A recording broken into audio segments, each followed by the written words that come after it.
Somebody in millionaire.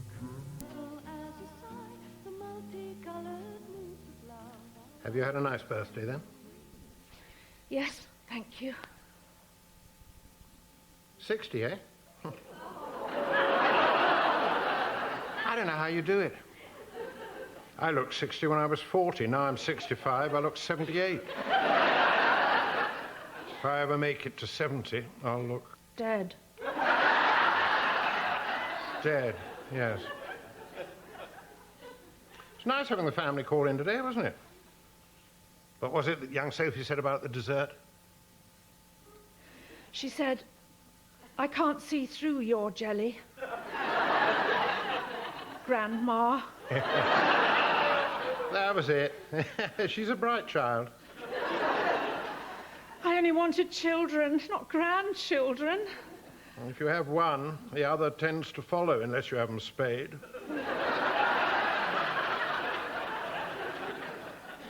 Hey. Look at me.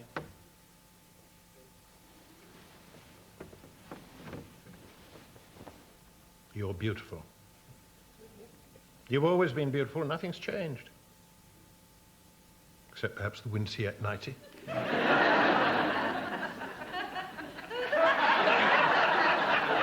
And now we seem to have gloves. They're for my hands to keep them from fossilizing. I see. No, you don't see. My hands aren't like yours, you know, ferreting amongst people's teeth. My hands have been in some very strange places. My hands have had to peel potatoes, root in bins, empty Hoover bags, pick up dropped things. When there are 3 men in the house, you'd be surprised at the things they drop. I just picked up... It's all right, there's no need to go into details. We've only got 5 minutes of life. When you're young, there's no hurry. Your skin fits you like pure silk. You can see the tiny roses on the wallpaper quite clearly. Your knees spring like young branches. There's a shrill, clear song in your head. Then one day you're lying there with your breasts lolling about in your armpits. Surely not. Your stomach rising like some giant sponge cake. So you lie there with your eyes all screwed up, trying to get the pink roses, which you think are black dots, into focus. Look, wouldn't it be better to wear a bra and get some glasses?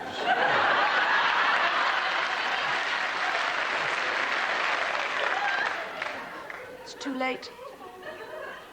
It's then you realize that Mother Nature has visited you somewhere in the night and nicked the magic. And in its place, she's left a very old, dried flower arrangement. Well, it's time to run, isn't it? It's time to gather your few remaining hormones together, hitch up your hermetically sealed knickers, and head for the coffin. I hope you've warned the local funeral director about your impending visit. I've got a feeling that the hermetically sealed knickers might throw him.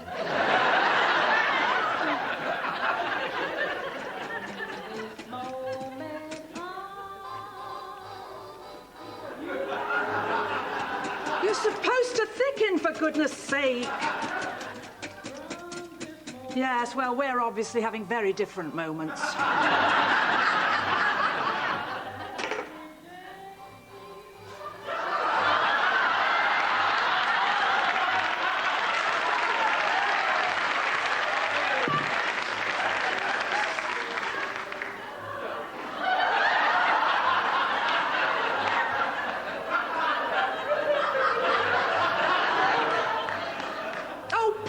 Together, you stupid nubile woman. Come on. You okay? Fine, Adam, fine. Ah. And now our chef will show you how to recreate the magic of Niagara Falls using only a sponge cake. Yes, well, just ignore it, Adam. It'll eventually stop oozing. Mm-hmm. So, 60, huh? I don't think I want to hear the rest of this conversation, Adam. I was going to tell you how great you look. Oh, Yes, well, instead, do something useful. Put that pasta into the dish.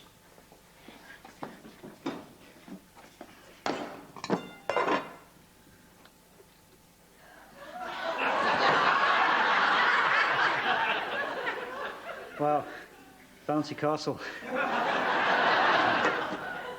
I tell you what, instead of blowing the candles out, you could always detonate the pasta. Adam, usually I love your little jokes, but not today. Why don't you go back into the living room and make your father laugh? Oh, spent my entire teenage life trying to do that.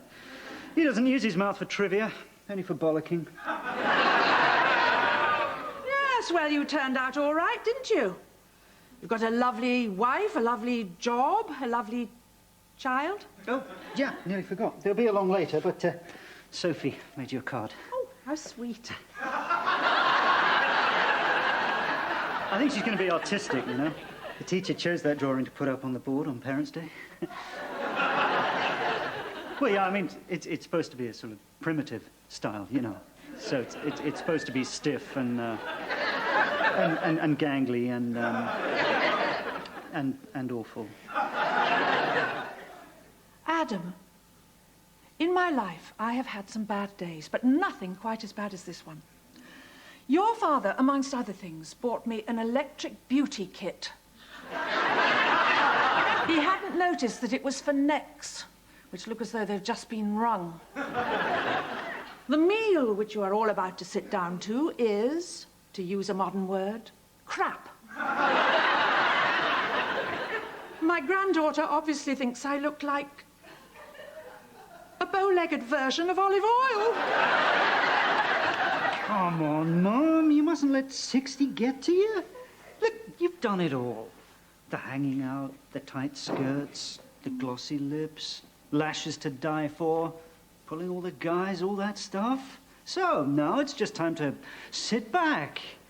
Time to relax and I'll just join the rest of the gang. It's not going to be easy, man. Hiya, Mum. Oh, what's this?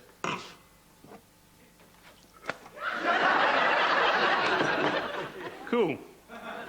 Latex pudding. Another drink for Amanda. She's still upright, then? Yeah, but I'm working on it.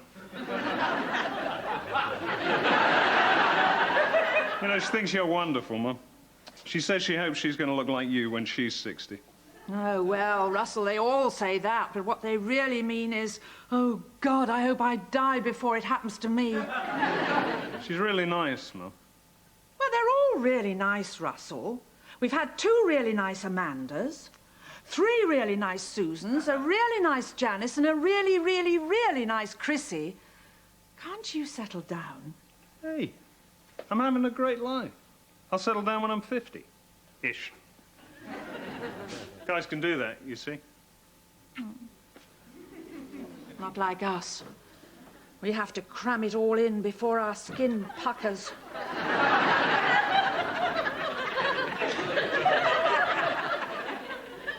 "22. I wish.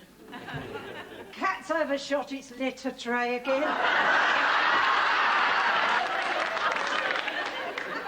It's all up the wall.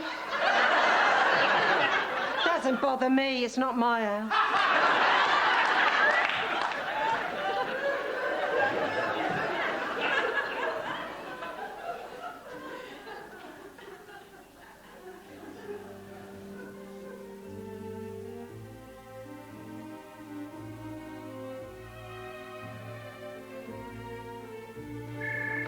Hello? Ria? Leonard, Remember, I said I'd bring you on a certain birthday. you're a day late. Ah. Well, I'm in the park. By our bench.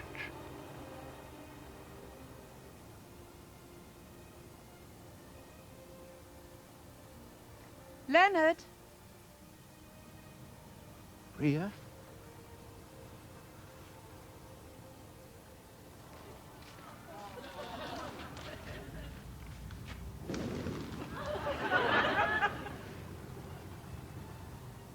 Hello? Hello. So, how are you? Oh, I'm wonderful. I'm full of life and health and things. How are you? Oh, me too. Full of life and health and hope.